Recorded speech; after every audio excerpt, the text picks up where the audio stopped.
Chapter 7 structural organisation in animals.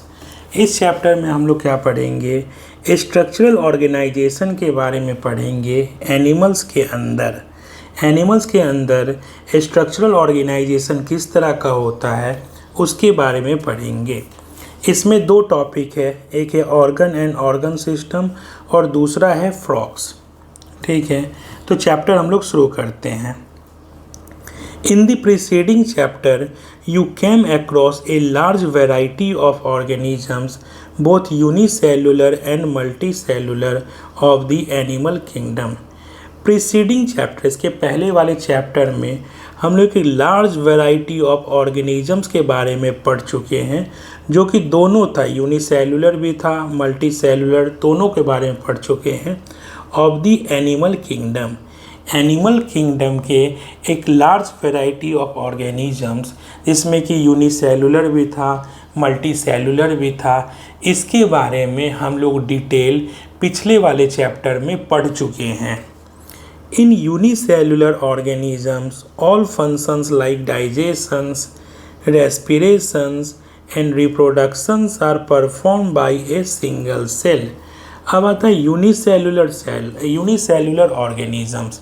Unicellular organism किसको बोलते हैं? वैसा ऑर्गेनिज्म जिसमें कि केवल एकमात्र एक सेल का जो बना होता है उसे यूनिसेलुलर कहते हैं। तो यूनिसेलुलर ऑर्गेनिज्म में सारा फंक्शन, जैसे कि डाइजेशन हो गया, रेस्पिरेशन हो गया, रिप्रोडक्शन हो गया, वो सारा काम किसके द्वारा किया जाता है? एकमात्र one and only single cell, केवल एक ही सिंगल सेल के द्वारा ये सारा काम किया जाता है। क्योंकि जब यूनिसेलुलर ऑर्गेनिज्म सेल ही एक है तो वो सारा काम तो सिंगल सेल ही करेगा। लेकिन in the complex body of multi cellular animals same basic functions are carried out by different group of cells in a well organised manner. अब मल्टी सेलुलर एनिमल का बात करते हैं। मल्टी सेलुलर एनिमल का body simple तो होता नहीं है, वो कॉम्प्लेक्स होता है। उस केस में क्या होता है, यही जो बेसिक फंक्शन है रेस्पिरेशन का, रिप्रोडक्शन का, डाइजेशन का, ये किसके द्वारा किया जाता है? डिफरेंट ग्रुप ऑफ सेल्स, यानी एक बेसिक फंक्शन एक ग्रुप ऑफ सेल्स करता है, दूसरा बेसिक फंक्शन दूसरा ग्रुप ऑफ सेल्स करता है। तो डिफरेंट ग्रुप ऑफ सेल्स के द्वारा किया जाता है यही सब basic functions in a well organised manner. क्योंकि हम लोग जैसे बात करते हैं अपने ह्यूमन बींग्स के बारे में, जिसमें कि बिलियंस ऑफ सेल होता है, जो हर कोई अपना अपना स्पेसिफिक काम करता रहता है। अगर वो वेल ऑर्गेनाइज्ड मैनर में नहीं काम करेगा तो ये पॉसिबल ही नहीं है survival of the human beings. तो बिलियंस ऑफ सेल को अगर साथ में काम करना है तो उसके बीच कोऑर्डिनेशन बहुत ज़रूरी है। इसके लिए वो ज़रूरी है कि वो वेल ऑर्गेनाइज्ड मैनर में काम को करे, अपने काम को करे, तभी सर्वाइवल संभव हो पाएगा।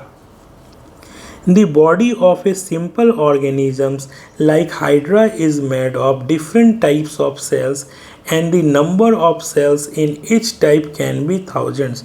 अब एक एग्जाम्पल लिया है हाइड्रा का। हाइड्रा कैसा है? ये मल्टीसेलुलर तो है, लेकिन इसका जो बॉडी का स्ट्रक्चर है वो कॉम्प्लेक्स नहीं है, वो सिंपल है क्योंकि मल्टी सेलुलर है, लेकिन बहुत ऐसा नहीं कि बहुत सारा सेल से मिलके बना होता है। तो मल्टी सेलुलर है और साथ में सिंपल है, कॉम्प्लेक्स नहीं होता इसका बॉडी स्ट्रक्चर। तो वही चीज़ बोल रहा है कि हाइड्रा के केस में क्या होता है, डिफरेंट टाइप ऑफ सेल्स तो है, अलग अलग टाइप के सेल्स तो हैं, लेकिन number of cells in each type can be in 1000। लेकिन प्रत्येक टाइप में जो नंबर ऑफ सेल्स होता है वो कुछ 1000 में ही होता है। ठीक है, एक बार हम लोग समझते हैं कि इस लाइन को क्या बोल रहा है।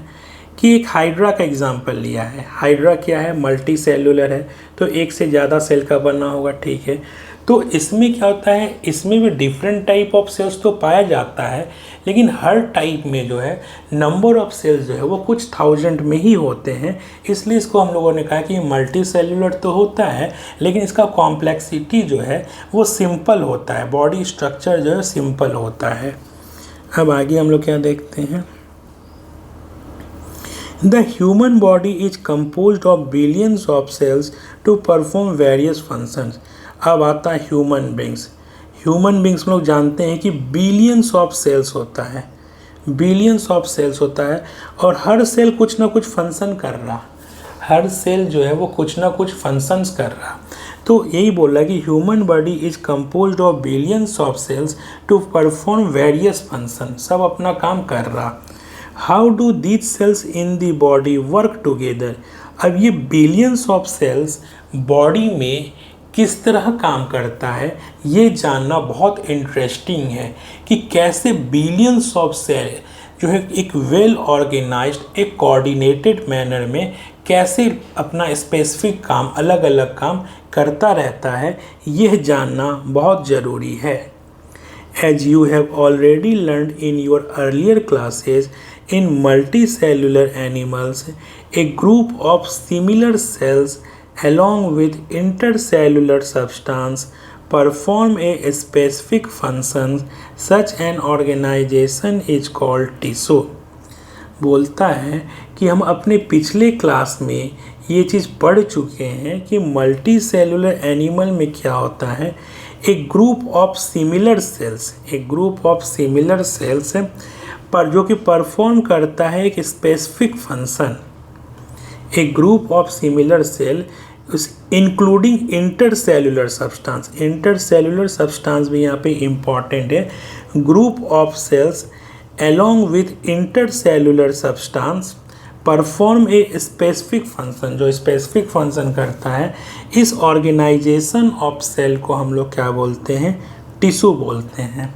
ठीक है, तो यहाँ पे क्या बोला कि हम लोग पिछले क्लास में ये चीज़ देख चुके हैं कि जब क्या होता है कि एक ग्रुप ऑफ सिमिलर सेल्स, एक ग्रुप ऑफ सिमिलर सेल्स है जो कि अलोंग विथ, हाँ, ग्रुप ऑफ सिमिलर सेल किसके साथ मिलकर, इंटरसेलुलर सब्सटेंस के साथ मिलकर जब कोई एक स्पेसिफिक फंक्शन करता है तो उसे हम लोग टिश्यू कहते हैं। अब हम लोग देखते हैं कि इंटरसेलुलर सब्सटेंस क्या होता है। नाम से ही पता चल रहा है इंटरसेलुलर सब्सटेंस की सेल के बीच में जो सब्सटेंस होता है उसको हम लोग इंटरसेलुलर सब्सटेंस कहते हैं। ये जो सब्सटेंस कुछ होगा सेल के बीच का जो सब्सटेंस है, तो एक बार हम लोग देख लेते हैं कि क्या होता है इंटरसेलुलर सब्सटेंस। इंटरसेलुलर सब्सटेंस ये सब्सटेंस होता है that are found in the body in which tissue cells are embedded grounded। ये वो सब्सटेंस होता है जो कि हमारे शरीर में पाया जाता है और जहाँ पे टिश्यू सेल्स जो है वो एम्बेडेड होता है या ग्राउंडेड होता है। इंटरसेलुलर सब्सटेंस को ही हम लोग इंटरसेलुलर मैट्रिसेस कहते हैं। ठीक है, तो समझ में आ गया इंटरसेलुलर सब्सटेंस। ठीक है, अब हम लोग आगे बढ़ते हैं। तो ये टिश्यू हम लोगों को समझ में आ गया। You may surprise to know that all the complex animal consist of only 4 basic types of tissue. अब बोलता है कि हम लोग ये चीज़ तो जान गए कि बिलियंस ऑफ सेल्स होता है हमारे ह्यूमन बींग्स में या कॉम्प्लेक्स एनिमल में बिलियंस ऑफ सेल्स होता है, लेकिन जो अगर टिश्यू का बात करें, अगर टिश्यू का बात करें तो सभी जितना भी कॉम्प्लेक्स एनिमल्स होता है सभी केवल 4 बेसिक टाइप्स ऑफ टिश्यू का ही बना होता है। तो ये बहुत सरप्राइज करने वाली बात है कि जहाँ हम लोग कह रहे हैं कि सेल जो होता है वो कॉम्प्लेक्स एनिमल्स में, बड़े बड़े एनिमल में, हायर एनिमल्स में वो बिलियंस में होता है, लेकिन अगर टिश्यू का बात करें तो केवल 4 बेसिक टाइप ऑफ टिश्यू ही पाया जाता है। तो वही बोला, तो ये बहुत सरप्राइजिंग बात है कि कहाँ बिलियंस ऑफ सेल्स और टिश्यू 4। तो वही चीज़ यहाँ पे बोल रहा है कि क्या बोल रहा है यहाँ पे कि you may be surprise to know that all the complex animals consist of only 4 basic types of tissue. These tissue are organized in specific portions and pattern to form an organ like stomach, lung, heart and kidney। अब देखो यहाँ पे क्या बोल रहा है। ये चीज़ तो हो गया कि जो बेसिक टाइप्स ऑफ टिश्यू है वो केवल 4 है। अब हम लोग जानते हैं कि टिश्यू मिल के क्या बनाता है, टिश्यू मिल के क्या बनाता है, ऑर्गन बनाता है। ठीक है, तो यही बोल रहा है कि यही जो 4 टिश्यू है ये ऑर्गेनाइज्ड होता है इन स्पेसिफिक प्रोपोर्शन और पैटर्न। यहाँ पे इम्पॉर्टेंट क्या है कि कौन से प्रोपोर्शन और कौन से पैटर्न में ये चारों टिश्यू जो है अरेंज है, उस बेसिस पे ये अलग अलग ऑर्गन बनाता है, जैसे कि stomach, lung, heart and kidney. ये सभी में यही 4 बेसिक टिश्यू है, खाली अंतर क्या है, प्रोपोर्शन और पैटर्न का। तो जैसे ये प्रोपोर्शन और पैटर्न अलग अलग होता है, ऑर्गन डिफरेंट हो जाता है। ठीक है, तो बहुत ही इम्पॉर्टेंट यहाँ पे प्रोपोर्शन और पैटर्न का महत्व है, क्योंकि ये जैसे चेंज होता है, क्योंकि बेसिक टाइप ऑफ टिश्यू तो 4 ही है, तो जैसे ही ये प्रोपोर्शन और पैटर्न चेंज होता है तो ऑर्गन जो है वो डिफरेंट हो जाता है। तो यही चीज़ यहाँ पे ये बोल रहा है कि these tissue are organised in specific proportions and pattern to form an organ like stomach, lung, heart and kidney. When 2 or more organs perform a common functions by their physical or chemical interactions, they together form organ system, digestive system, respiratory system. अब हम लोग ये चीज़ तो बहुत पहले से जानते हैं कि सेल के बाद टिश्यू मिलके क्या बनाता है, ऑर्गन, और ऑर्गन मिलके क्या बनाता है, ऑर्गन सिस्टम बनाता है। तो वही बोल रहा है कि जब 2 या 2 से ज़्यादा ऑर्गन परफॉर्म करता है एक कॉमन फंक्शन परफॉर्म करता है बाय देयर फिजिकल और केमिकल इंटरेक्शंस। ठीक है, ये चीज़ हम लोग हमेशा जानते हैं कि जब किसी को एक काम करना है और उसमें नंबर ऑफ जो ऑर्गन्स है वो 1 से ज़्यादा है, ऑर्गन्स का ही बात नहीं करते, अगर कोई एक काम करना है, जैसे कि हमें एक घर बनाना है और 4 लेबर है हमारे पास, 4 लेबर है और काम क्या है, घर बनाना है, तो आपस में कोऑर्डिनेशन बहुत ज़रूरी है। एक लेबर रहता तो कोऑर्डिनेशन का बात नहीं था, लेकिन जैसे ही 1 से ज़्यादा लेबर हो जाएगा और काम सेम है, काम कॉमन है और नंबर ऑफ जो करने वाला है, काम 1 है और करने वाला 1 से ज़्यादा हो, तो उस केस में जो है कोऑर्डिनेशन और इंटरेक्शन जो है वो बहुत ही ज़्यादा इम्पॉर्टेंट हो जाता है। तो यही चीज़ ये बोल रहा है कि जब 2 या 2 से ज़्यादा ऑर्गन एक कॉमन फंक्शन करता है तो करने के लिए क्या चाहिए, फिजिकल और केमिकल इंटरेक्शन के साथ, तो वो टुगेदर क्या बनाता है, एक ऑर्गन सिस्टम बनाता है। इसका एग्जांपल है digestive system, respiratory system, etc. जैसे हम लोग जानते हैं डाइजेस्टिव सिस्टम में केवल एक तो ऑर्गन होता नहीं है, उसमें ग्रुप ऑफ ऑर्गन्स होता है, इसलिए इसको हम लोग क्या बोलते हैं, ऑर्गन सिस्टम कहते हैं। वही सेम चीज़ है रेस्पिरेटरी ऑर्गन, 1 से ज़्यादा ऑर्गन होता है जो कि एक कॉमन फंक्शन करता है, और उस कैसे करता है, बाय फिजिकल और केमिकल इंटरेक्शंस दोनों के बीच, एक मतलब जितना भी ऑर्गन उसके बीच होता है, तो ये ऑर्गन सिस्टम बनता है। Cells, tissues, organs and organ system split the work in a way that exhibits division of labor and contribute to the survival of the body as a whole। अब क्या बोलता है, सेल हो गया, tissue हो गया, ऑर्गन हो गया, ऑर्गन सिस्टम हो गया, ये क्या करता है, कोई भी एक काम है उसको आपस में बांट लेता है, स्प्लिट कर लेता है वर्क को इस तरह कि एक एग्जिबिट्स हो डिवीज़न ऑफ लेबर और contribute to the survival of the body as a whole. अब देखो यहाँ पे क्या बोलते हैं, सबसे पहले हम लोग ये चीज़ समझते हैं कि डिवीज़न ऑफ लेबर क्या होता है। जैसे कि फिर हम लोग वही बात करते हैं कि हम लोग को जैसे एक घर बनाना है, ठीक है, घर बनाना है, तो एक घर बनाने के लिए बहुत सारा काम होता है। ये तो घर झोपड़ी बन गया, एक नॉर्मल सा घर का बात करते हैं, ठीक है। तो इसमें क्या होता है, बहुत सारा काम होता है कि कोई फर्नीचर का काम कौन देखेगा, सीमेंट का काम कौन देखेगा। तो जब किसी को हम लोग कॉन्ट्रैक्ट देते हैं, कोई कॉन्ट्रैक्टर होता है, तो वो क्या करता है, काम को बांट देता है कि फर्नीचर का काम ये लोग देखेंगे, ये ग्रुप ऑफ पीपल देखेंगे। अगर कोई ग्लास का काम है तो ये ग्रुप ऑफ पीपल देखेंगे, लाइट का काम है तो ये ग्रुप ऑफ पीपल देखेंगे, टाइल्स का काम है तो ये ग्रुप ऑफ पीपल बोलेंगे। तो यहाँ पे क्या डिवीज़न ऑफ लेबर हो गया कि ये काम, फर्नीचर का काम ये देखेगा, ग्लास का काम ये देखेगा, लाइट का काम ये देखेगा, टाइल्स का काम यही देखेगा।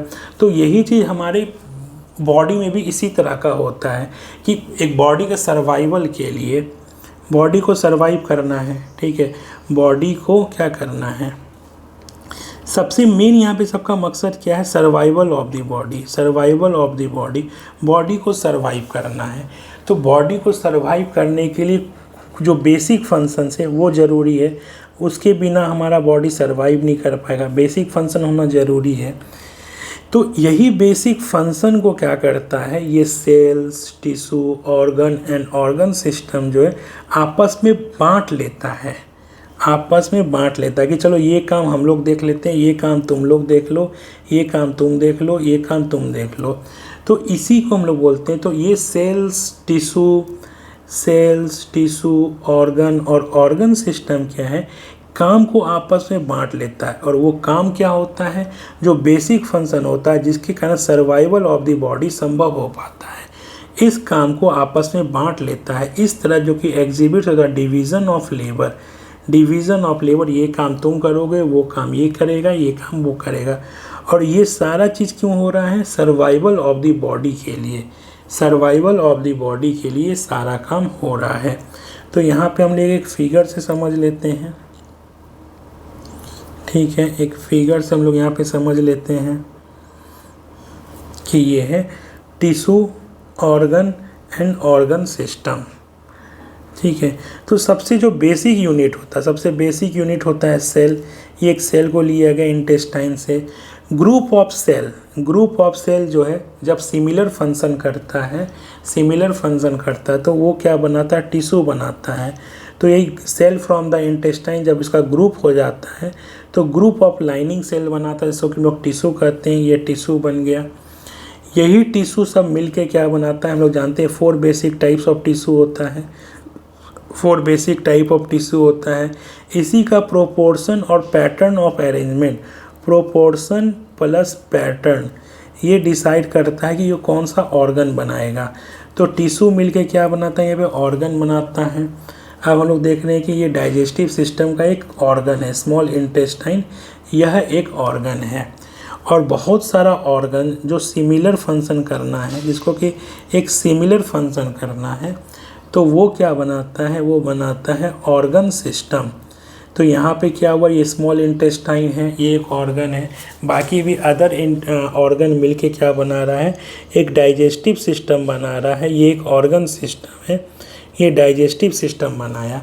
और यही बहुत सारा ऑर्गन सिस्टम जो मिलकर क्या बनाता है, एक ऑर्गेनिज्म बनाता है, जिसमें कि बहुत सारा ऑर्गन सिस्टम होता है, रेस्पिरेटरी, डाइजेशन, एक्सक्रेटरी, रिप्रोडक्शन, ये सब क्या है, ऑर्गन सिस्टम है।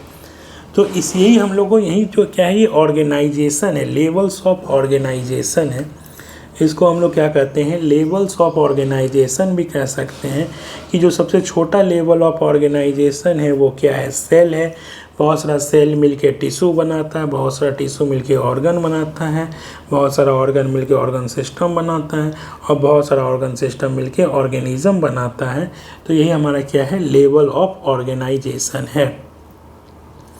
अब अपना नेक्स्ट टॉपिक क्या आता है यहाँ पे, organ and organ system, organ and organ system,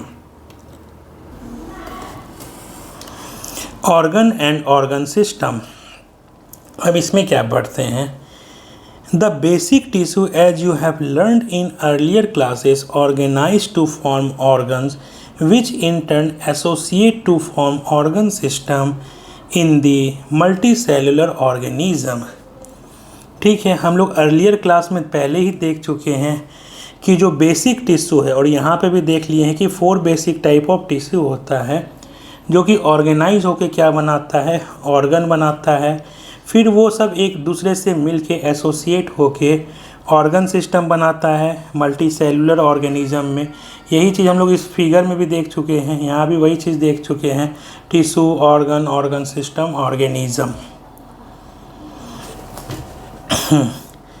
Such an organization is essential for more efficient and better coordinated activities of millions of cells constituting an organisms।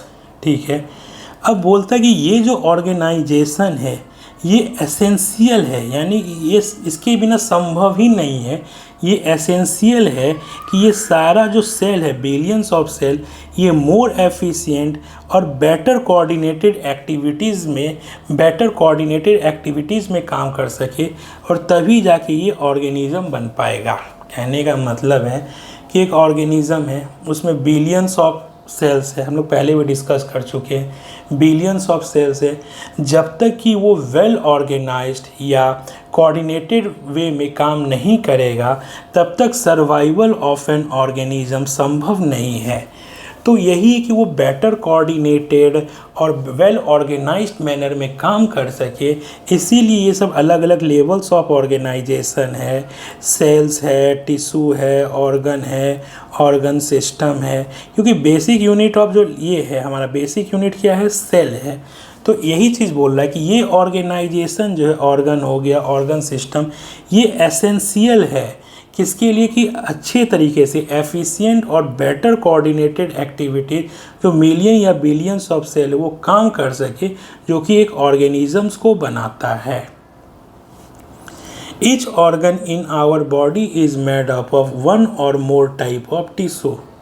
ठीक है, हमारा ऑर्गन, प्रत्येक ऑर्गन जो है वो किसका बना होता है, एक या एक से ज़्यादा टाइप ऑफ टिश्यू का बना होता है।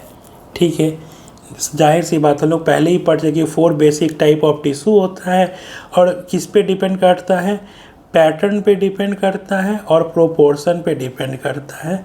इस पे डिपेंड ही करता है कि ये कौन सा ऑर्गन बनाएगा। तो वही चीज़ बोल रहा कि हमारा ऑर्गन जो होता है वो एक या एक से ज़्यादा टिश्यू का बना होता है। ठीक है, for example our heart consist of all the 4 types of tissue, epithelial, connective, muscular and neural. अब हम लोग पढ़े थे कि 4 बेसिक टाइप्स ऑफ टिश्यू होता है। तो 4 बेसिक टाइप्स ऑफ टिश्यू में क्या होता है, एक एपिथेलियल होता है, कनेक्टिव टिश्यू होता है, मस्कुलर टिश्यू होता है और न्यूरल टिश्यू होता है। ठीक है, ये 4 बेसिक टाइप ऑफ टिश्यू हो गया। तो बोल रहा कि जो हमारा हार्ट है वो किसका बना होता है, ये चारों, all the 4 types of tissue का बना होता है। चारों 4 टाइप्स ऑफ टिश्यू का बना होता है, जिसमें कि ये एपिथेलियल हो गया, कनेक्टिव हो गया, मस्कुलर हो गया और न्यूरल हो गया। तो हम लोग ये चारों टिश्यू के बारे में थोड़ा सा हम लोग यहाँ पे देख लेते हैं। ठीक है, epithelial, connective, muscular and neural tissue, ये 4 बेसिक टाइप्स ऑफ टिश्यू होता है, जो हमारे शरीर में ही नहीं, जो भी कॉम्प्लेक्स मल्टी सेलुलर एनिमल्स है उसमें पाया जाता है। There are 4 basic types of tissue: connective tissue, epithelial, muscle tissue, nervous tissue. Connective tissue supports other tissue and binds them together. ठीक है, कनेक्टिव टिश्यू का क्या काम होता है, ये सपोर्ट करता है अदर टिश्यू को, बाकी टिश्यू को सपोर्ट करता है और उसको बांध के रखता है, बाइंड देम टुगेदर। इसका एग्जांपल है bone, blood and lymph tissue. Epithelial tissue provides a covering skin, the lining of the various passage inside the body. Epithelial tissue का काम क्या है, ये कवरिंग प्रोवाइड करता है। जैसे कि हमारा स्किन है वो epithelial tissue का बना है। साथ में क्या होता है, जो लाइनिंग होता है, various passage inside the body, हमारे बॉडी के इनसाइड में जो पैसेज होता है, जैसे इंटेस्टाइन होता है, इंटेस्टाइन हो गया, तो मतलब इसमें जो लाइनिंग होता है, lining of the various passage, बहुत सारे जो पैसेज होता है, इंटेस्टाइन में भी होता है, जो लाइनिंग होता है, अंदर का जो लाइनिंग होता है वो किसका बना होता है, एपिथेलियल टिश्यू का बना होता है। तो एपिथेलियल टिश्यू का काम कवरिंग देता है, जैसे स्किन हो गया, और lining of the various passage inside the body. Muscle tissue include striated are so-called voluntary muscles that move the skeleton, and smooth muscle such as the muscles that surround the stomach. अब muscles tissue जो है किसका बना होता है, एक striated होता है जिसको कि हम लोग वॉलेंट्री मसल्स भी कहते हैं, जो कि स्केलेटन को मूव कराने में, हम लोग का जो लोकोमोशन में ये हेल्प करता है, स्केलेटन को मूव कराने में हेल्प करता है। और एक स्मूथ मसल भी होता है जो कि कहाँ पे होता है, जैसे हमारे स्टोमक के चारों ओर होता है मसल्स जो हमारे स्टोमक को सराउंड करता है, तो वो स्मूथ मसल्स हो गया। अब नर्व टिश्यू तो हम लोग जानते हैं किसका बना होता है, नर्व सेल न्यूरॉन्स का बना होता है, और ये कैरी करता है मैसेज को to and from various parts of the body. इसमें वही सेंट्रल नर्वस सिस्टम है, तो ये क्या करता है, मैसेज को कैरी करता है टू एंड फ्रॉम, लेके भी जाता है और वहाँ से लेके भी आता है, from the various parts of the body. और कहाँ पे, सेंट्रल नर्वस सिस्टम में ये सब काम करता है। हम एक बार फिगर में देख लेते हैं कैसा दिखता है। तो ये हमारा कनेक्टिव टिश्यू ऐसा दिखता है, ये हमारा एपिथेलियल टिश्यू ऐसा दिखता है, ये हमारा मसल्स टिश्यू ऐसा दिखता है, और ये हमारा नर्वस टिश्यू जो है वो ऐसा दिखता है। We also notice after some careful study that the complexity in organ and organ system displays certain discernible trend। जब हम लोग केयरफुल स्टडी करते हैं तो हम लोगों ने एक चीज़ नोटिस किया है कि जो कॉम्प्लेक्सिटी है ऑर्गन में, ऑर्गन सिस्टम में, यह एक डिसर्नेबल ट्रेंड दिखाता है। डिसर्नेबल का मतलब होता है जो क्लियरली विजिबल हो। If something is discernible you can see it और रिकॉग्नाइज इट, साफ प्रत्येक समझने में योग, ठीक है। यानी कि जब हम लोग केयरफुल स्टडी करते हैं तो एक चीज़ हम लोग नोटिस करते हैं कि जो कॉम्प्लेक्सिटी है ऑर्गन का और ऑर्गन सिस्टम का, ये एक खास ट्रेंड को फॉलो करता है, ये एक खास ट्रेंड को फॉलो करता है। This discernible trend is called evolutionary trend. और यही जो ट्रेंड है, जो एक खास एक सर्टेन ट्रेंड को जो फॉलो करता है, इस ट्रेंड को हम लोग कहते हैं evolutionary trend. You will study the details in class 12। और ये इस ट्रेंड के बारे में लोग डिटेल कहाँ पे पढ़ेंगे, क्लास 12 में पढ़ेंगे। बस 2 लाइन में समझ लेते कि इवोल्यूशनरी ट्रेंड होता क्या है। Evolutionary trend in various species of plants and organisms are defined as the gradual change in the attributes, appearance and characteristics of organism as they adapt or try to adapt the environment in which they are located। तो evolutionary trend कहाँ पे पाया जाता है, बहुत सारे plant और animal में पाया जाता है। इसमें क्या होता है, धीरे धीरे ग्रेजुअल चेंज होने लगता है, ग्रेजुअल चेंज होने लगता है। किस किस चीज़ में, सभी चीज़ में चेंज होने लगता है, एट्रीब्यूट्स में, अपीयरेंस में, कैरेक्टरिस्टिक्स में, ये सभी चीज़ में ग्रेजुअल चेंज आता है। और ये ग्रेजुअल चेंज आने का मुख्य कारण क्या है कि एनवायरनमेंट को एडप्ट करने के लिए, एनवायरनमेंट को एडप्ट करने के लिए। अब जैसे क्या है कि आज के टाइम में हम लोग देख रहे हैं कि गर्मी जो है बहुत तेज़ी से बढ़ रहा है, तो हमारा शरीर जो है में कुछ ना कुछ ग्रेजुअल चेंज आएगा कि हम इस बढ़ती हुई गर्मी को एडप्ट कर सकें। और इसके कारण क्या है कि हमारे शरीर में हो सकता है कुछ एट्रीब्यूट में, अपीयरेंस में, कैरेक्टरिस्टिक्स में कुछ बदलाव आए। और ये हेरिडिटरी चेंज होता है। हेरिडिटरी चेंज का मतलब क्या होता है, ये कैरी फॉरवर्ड होता है जनरेशन टू जनरेशन, ये जनरेशन टू जनरेशन होता है। ऐसा नहीं कि हमारे शरीर में इस गर्मी को झेलने के लिए जो कुछ चेंज आया है वो यहीं तक सीमित रहेगा, ऐसा नहीं है। ये आगे के नेक्स्ट जनरेशन में पास ऑन होगा, फिर वहाँ पे थोड़ा सा और चेंज आएगा, ग्रेजुअल चेंज, फिर वो पास ऑन होगा, फिर उसमें और ग्रेजुअल चेंज आएगा। और ऐसे करते करते जब हम लोग एक लंबे टाइम ऑफ स्पेन में देखेंगे तो इसमें बहुत ही ज़्यादा बदलाव आ जाएगा। और ये बदलाव क्यों हो रहा है, इन्वायरमेंट को एडप्ट करने के लिए, survival of the fittest, environment को एडप्ट करने के लिए ये सारा चीज़ हो रहा है। तो इसके बारे में हम लोग इवोल्यूशनरी ट्रेंड के बारे में डिटेल जो है वो क्लास 12 में पढ़ेंगे, ठीक है।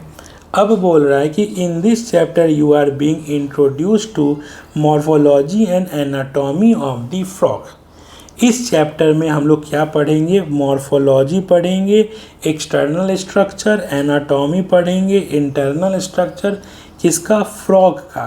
तो ये जो हमारा टॉपिक है कि स्ट्रक्चरल ऑर्गेनाइजेशन इन एनिमल्स, इसमें मेनली हम लोग फ्रॉग के बारे में पढ़ेंगे। फ्रॉग का एनाटॉमी और मॉर्फोलॉजी जो है हम लोग पढ़ेंगे, सिर्फ फ्रॉग का, ठीक है। Morphology refers to the study of the form of the externally visible feature. हम लोग जानते हैं कि मॉर्फोलॉजी किसको बोलते हैं, ये बोलते हैं स्टडी ऑफ द फॉर्म और externally visible features. Externally visible जो फीचर्स है, फॉर्म है, उसकी स्टडी को हम लोग मॉर्फोलॉजी कहते हैं। एक्सटर्नली कोई चीरफाड़ नहीं करना है, बाहर से जो हम लोगों को दिख गया वो मॉर्फोलॉजी है। In the case of plants और microbes the term morphology precisely means only this. जब हम लोग प्लांट्स और माइक्रोब्स के बारे में बात करते हैं तो वहाँ पे मॉर्फोलॉजी का सही में मतलब यही होता है कि external features, external visible features and forms का ही बात हम लोग करते हैं जब हम लोग मॉर्फोलॉजी का यूज करते हैं। लेकिन जब in case of animals this refers to the external appearance of the organ और parts of the body, animal के केस में क्या हो जाता है, जब हम लोग मॉर्फोलॉजी कहते हैं तो उसमें जो एक्सटर्नल विजिबल फीचर्स और फॉर्म तो आया ही शरीर का, साथ में एक्सटर्नल अपीयरेंस ऑफ ऑर्गन्स और पार्ट्स ऑफ द बॉडी भी आ गया। यानी हम लोग कहेंगे कि असल में क्या है, ऑर्गन और पार्ट्स ऑफ द बॉडी तो एनाटॉमी का पार्ट है, लेकिन जब मॉर्फोलॉजी का बात करते हैं और एनिमल का बात करते हैं तो उस केस में जो एक्सटर्नल अपीयरेंस होता है ऑर्गन्स का या पार्ट्स ऑफ द बॉडी, तो वो मॉर्फोलॉजी के ही अंदर आता है। तो असल में हम लोग देख लिए कि प्लांट के केस में तो मॉर्फोलॉजी और एनाटॉमी बिल्कुल ही अलग चीज़ है। एनाटॉमी ये एक्सटर्नल हो गया, ये इंटरनल हो गया। लेकिन जब एनिमल का बात आता है तो उसमें इस केस में क्या होता है कि जो word anatomy conventionally is used for the study of morphology of internal organs in the animals. यानी कि असल में जब एनिमल का बात करते हैं तो एनाटॉमी असल में क्या हो गया, एनाटॉमी जो है वो स्टडी है, मॉर्फोलॉजी ही हम लोग देखते हैं, morphology of the internal organs in the animals. यानी कि external appearance of the internal organ, इसी को हम लोग कहते हैं एनाटॉमी, ठीक है। तो ये चीज़ क्लियर हो गया कि मॉर्फोलॉजी और एनाटॉमी प्लांट के केस में अलग है, लेकिन एनिमल के केस में क्या होता है, एनाटॉमी को हम लोग ऐसा डिफाइन कर सकते हैं कि study of the morphology of the internal organs in the animals, वो हो गया anatomy. You will learn the morphology and anatomy of the frog representing the vertebrates। हम लोग इस चैप्टर में मॉर्फोलॉजी भी पढ़ेंगे, एनाटॉमी भी पढ़ेंगे। किसको पढ़ेंगे, फ्रॉग के बारे में पढ़ेंगे, जो कि किसको रिप्रेजेंट करता है, किस फाइलम को रिप्रेजेंट करता है या सब फाइलम को, तो वो वर्टिब्रेट को रिप्रेजेंट करता है। अब नेक्स्ट टॉपिक है अपना फ्रॉग्स, तो इसके बारे में हम लोग अपने नेक्स्ट वीडियो में देखेंगे। Thank you.